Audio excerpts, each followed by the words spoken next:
You are listening to the Stop Binge Eating podcast with Kirsten Sarfty, episode number 231. Welcome to the Stop Binge Eating podcast. It's time for you to end your food obsession and begin feeling confident and in control around food. You are absolutely capable of eliminating binge eating from your life, and I'm going to show you how by giving you simple tools and insights that you can apply in your own life. I'm your host, Kirsten Sarfty. Now let's get to it. Hi, how are you? I'm great. Things are great. Life is good. And I've been doing some really fun stuff. And I have some other fun stuff coming up too. And I hope the same for you. If not, get on it and make the fun happen. Get in the habit of having more fun. It's a great habit to have. But let's talk about the habits that you don't want to have. We all have so many habits, which is great. Habits allow for us to do things without using a ton of mental energy. But if you binge eat, you have some habits that aren't so great because they are what can make it challenging for you to stop binge eating. It might be a habit for you to grab food as soon as you get home from work without even thinking, or to think about food and eating in certain ways, or to think negatively about your body when you look in the mirror, or to eat when you feel stressed or nervous. It just happens so automatically and quickly, and you might not even notice it's happening. Now, sometimes when people recognize that they have these habits, they feel powerless. They think that if it's a habit, if it's so automatic, if it happens so quickly, that if they don't even notice they're doing it, then either there's no way to stop it, or it's going to be extremely hard to. But habits are changeable, and they aren't always hard to change. Sometimes, but not always, and it's not always as hard as we think it will be. And if you are going to change your habit, you have to stop making yourself feel so powerless when you think about them. There is something you can do. You are not stuck with all of your thought and action habits that you have right now for the rest of your life. And the first thing you're going to do to change them after acknowledging that there is something you can do and you're not powerless is to figure out what your habits actually are and why you have them. One of the questions I ask my group members often, probably more often than they would like me to, is why? We got to get to the bottom of things, and asking why is a fantastic way to do that. So I'll ask them things like, why do you think you ate when you got home? Or why do you think you were so hard on yourself after you binged? And they'll answer by simply saying, it's a habit. Now, they're correct. It is. But we can't just accept that answer because it's not going to get you anywhere. As soon as they say it, again, it's like, well, it's a habit and that's it. But it's not it. And we can't stop there. There's more to it. We got to figure out why this habit exists. So again, I'm going to come at you with another why. Why is it a habit? The habit began for some reason. There was a reason why you began thinking how you do and why you started doing what you do and continued to do it. That's what we need to know if you're going to change this habit. If it's an action habit, like eating at 3 p.m. during work days, why are you wanting to eat at that time?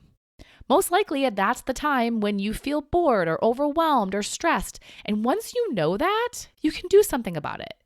You got to know what the habit is if you're going to change it. And the habit isn't just eating at 3 p.m. It's eating when you feel bored. And you're doing that because you don't know what else to do with your time, especially if there's only a little bit of time or anything you can think of is just unrealistic to do at 3 p.m. during your workday. So if you're eating on workdays at 3 p.m. and you want to know why you do it, notice the difference between it's a habit and stopping there versus I do it to give myself something to do when I'm bored at 3 p.m. Or I do it because I'm stressed and it relaxes me. Don't just settle on it being a habit. Get down to why you keep engaging in this habit. Find the trigger, find the purpose. Then there's thoughts like when you think negatively about your body or about yourself.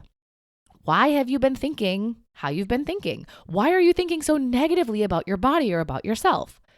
Sometimes it's because other people influence us to think how we think and we just clung to it. Sometimes it's because we somehow think it's helpful and motivating to be so hard on ourselves. Sometimes it's because we just don't know another way to think about our bodies or ourselves. So we keep repeating all that we know. Whatever it is, Know the why behind your habit. It's not just a habit. It's a habit for a reason. And when you know the reason, you can work on that reason. There's always another way to think about your body and about yourself. You can come up with ways of talking to yourself that will actually be helpful and motivating no matter how your body looks and no matter what you've done. And you can let go of lessons that other people have taught you and choose to believe something different from now on. Okay, so you're going to stop stopping at it's a habit and dig into why it's a habit. That's how you're going to start changing the habit. You're going to decide what you're going to think or do instead of the habit, and you're going to use that reason why it's a habit to come up with what you'll do that's different. Then there's the action of actually changing the habit. In order to do that, you'll have to replace your habit in the moment. But if it's so automatic and quick and you don't even realize you're doing it, how are you supposed to do that? Two things: awareness and trigger preparation. If you know what your triggers are, be prepared for them. Be ready for 3 p.m. Be ready before you get dressed in the morning. Practice how you'll think to yourself if you binge or overeat. Mentally prepare as you're driving home from work or before you walk out of your home office. And be aware of yourself. Awareness is always the first step toward change. Pay attention to yourself. Pay attention to what you're thinking, how you're feeling, or what you're doing. Pick one, pick them all, but just give yourself attention. I know it can be hard when there's so many things going on, but you matter. You have goals and you deserve your own attention.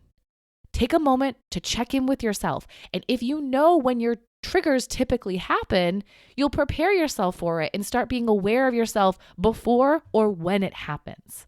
Now, ideally, you'd notice the trigger, and before the thought habit or action habit happens, you'd be proactive and replace with your new one before the old one happens. But that's not always how it goes, especially in the beginning, and sometimes even after you're in the new habit for a while. Your brain or your reflexes beat you to the punch, and that's okay.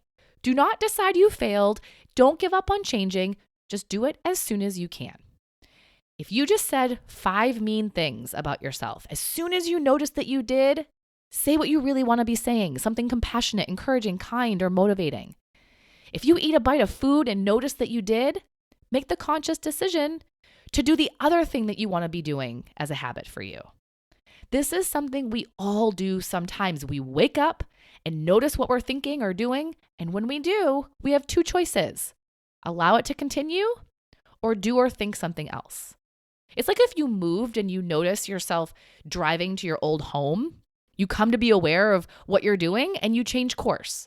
You can do the same thing with your thoughts and actions, and it's all going to begin with you having awareness and then making the decision to do or think something different.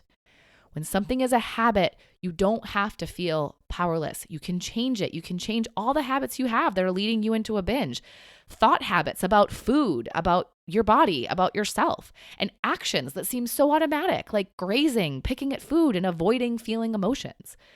But you gotta know what those habits are and why the habit is there, so you don't just settle on it being a habit. It's a habit for a reason.